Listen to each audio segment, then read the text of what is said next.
Hi price allot கர்த்தர் நாமத்துக்கு மகிமை உண்டாவதாக. இன்றைய வேதவசனம் மார்க்கு சுவிசேஷம் 1ஆம் அதிகாரம் 40ஆம் வசனம் நமக்கு இப்படியாக சொல்லப்படுகிறது. அப்பொழுது குஷ்டரோகி ஒருவன் அவரிடத்திலே வந்து அவர் முன்பாக முழங்கால் படிட்டு, உமக்கு சித்தமானால் என்னை சுத்தமாக்கும், உம்மால் ஆகும் என்று வேண்டிக். அதாவது இயேசப்பா வந்து ஒரு கலிலேயா கிராமத்தை வந்து அவர் பிரசங்கிக்கிறார். ஒரு ஜபாலத்தை வந்து அவர் வசனத்தை போதிக்க அநேக ஜனங்கள் வசனத்தை கேட்குறாங்க. அது அது அநேக ஜனங்கள் ஒரு பிசாசை கத்தர் துறவுறாரு. அதுக்கப்புறம் பார்த்தா ஒரு குஷ்டரோகி வந்து நேராக இயேசு முன்னாடி ஓடி அந்த முழங்கால் படிட்டு, ஆண்டவர் இது போல எனக்கு குஷ்டரோகி வியாதி இருக்குது ஆண்டவர், என்னை நீங்கள் சுகப்படுத்த முடியுமா சொல்லி அவன் கேட்கும்போது இயேசப்பா உடனே அவன் மேலே மனதுருகி உடனே இயேசப்பாத்த முடிய கைகளை மேலே வச்சு உடனே அவர் சொல்றாரு, எனக்கு சித்தம் உண்டு மகனை, நீ சுத்தமாக்குன்னு சொல்லி அவன் அந்த நேரமாக சுகமாக்க. அது மட்டும் இல்லாமல் இயேசப்பா சொல்ல அவன்கிட்ட சொல்றாரு, அவன் சுகமாகன அடுத்த செகண்ட் இயேசப்பா சொல்ல, நீ போய் ஆசாரிக்கு உன்னை காண்பிச்சு நான் சுத்தமாகிட்ட சொல்லி மோசே பிரமாணத்தை பண்ணி மோசை கொடுத்த அந்த அந்த பிரமாணத்தை பண்ணி போய் ஆசிரியரை காண்பித்து நீ சுத்தமான சொல்லி சொந்த குடும்பத்தை போய் சந்தோஷமாக வாழ்ப்பான்னு சொல்லி இயேசப்பா அவனை அனுப்புறாரு. அதே போல் அவன் சுகமாக சொந்த குடும்பம் சந்தோஷமாக வாழ்கிறான்.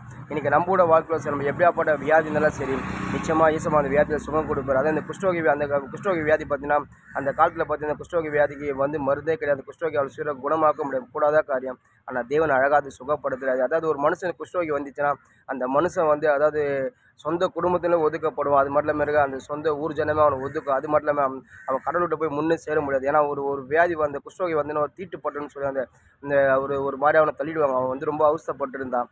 அது பார்த்தீங்கன்னா இயேசுப்பா அந்த வியாதியை சுகக்கூடாது, அதாவது முடியாத அந்த வியாதியை கத்தர் சுகம் கூட ஒன்றே ஒன்று நான் வந்து இயேசப்பாட்ட வந்து அவன் விசுவாசமாக அந்த பெற்றுக்கொண்டான். இன்றைக்கி நம்மளோட வாழ்க்கையில் சரி, நம்ம ஒன்றே ஒன்று இந்த இயேசப்பாவை நம்பி நம்ம விசுவாசிக்கும் போது எப்படியாப்பட்ட வியாதியில் கத்தர் சுகம் கொடுப்பாரு. நீங்கள் எப்படியாப்பட்ட வியாதியில் இருந்தாலும் சரியோ, இந்த வியாதியில் அவதிப்பட்டுங்கன்னா இந்த வியாதி எனக்கு சுகமாகலையே, இந்த வியாதியை ரொம்ப கஷ்டப்படுறேன், இந்த வியாதியெல்லாம் மடிச்சிடும் போல், இந்த வியாதிக்கு எங்கேயும் மருந்து இல்லையே, இந்த வியாதி யாராலையும் குணப்படுத்த முடியல, அவ்வளோதான் போல் என் வாழ்க்கை நினச்சி நீங்கள் என் வாழ்க்கை அவ்வளோதான் நினச்சிடாதீங்க. நீங்கள் ஒன்றே ஒன்று நிச்சயமாக கர்த்தர் உங்களுக்கு சுகம் கொடுப்பாரு. எப்படியாப்பட்ட வியாதினாலும் சரி, இந்த தேவன் உங்களுக்கு சுகம் கொடுப்பாரு. இன்னொன்று நீங்கள் கிறிஸ்துவங்களாக இருந்தாலும் சரி, கிறிஸ்துவ அறியாதவங்களாலும் சரி, இந்த இயேசப்பா நம்பி நீங்கள் விசுவாசிக்கும் போது நிச்சயமாக கர்த்தர் அற்புதம் செய்வார். இயற்கைக்கு அப்புறப்பட்ட ஒரு விஷயம் நடக்குதுன்னா இயேசப்பா மட்டும்தான். ஒரு டாக்டரால் கூடாத காரியம் என் தேவனால கூட. நிச்சயமாக கர்த்தர் உங்களுக்கு அற்புதம் செய்வார்.